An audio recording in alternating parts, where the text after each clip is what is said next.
नमस्कार, मैं डॉक्टर रेखा मिश्रा, बाबा गंगादास राजकीय महिला महाविद्यालय शाहपुरा, बीए पार्ट द्वितीय के हिंदी साहित्य के प्रथम प्रश्न पत्र में संकलित देव कवि के पदों की व्याख्या कर रहे हैं। प्रस्तुत पद में राधा की दशा का वर्णन उसके सखे श्री कृष्ण से कर रही है कि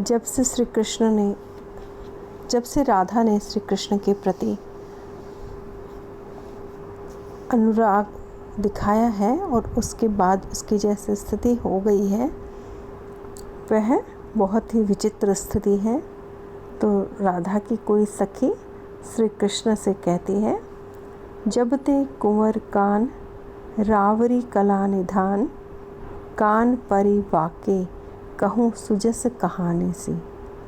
कुंवर कान, हे श्री कृष्ण, हे श्री कृष्ण, रावरी आपकी, कला निधान, कला के खजाने। हे श्री कृष्ण, कला के खजाने, जब से आपकी यश की कहानी उस राधा के कानों में पड़ी है, अर्थात जब से राधा ने आपके यश की कहानी को सुना है, उस समय से ही तब ही ते देव देखी, देवता सी हंसत सी।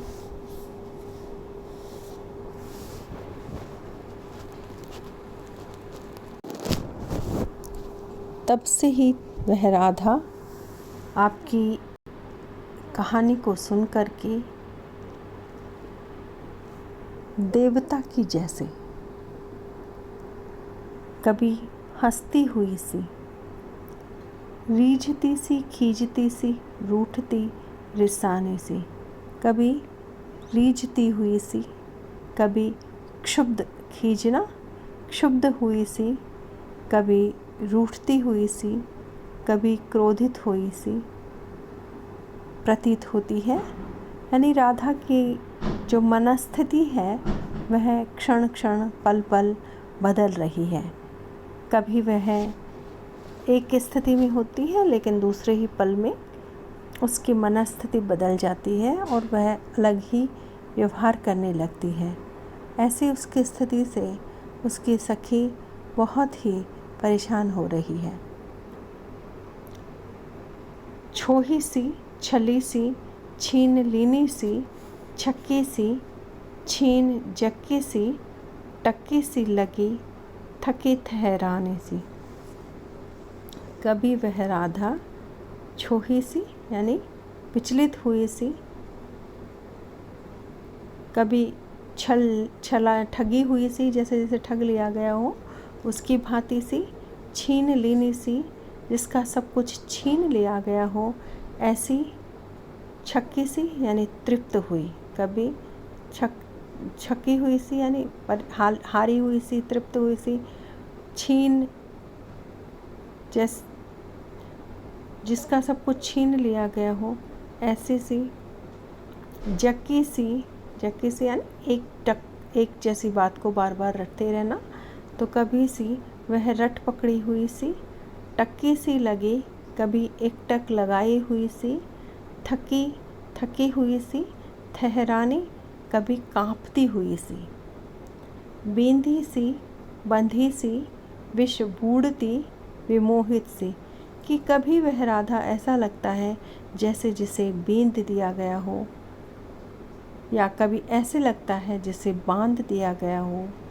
कभी वह राधा ऐसे लगती है जैसे जहर में डुबो दी गई हो।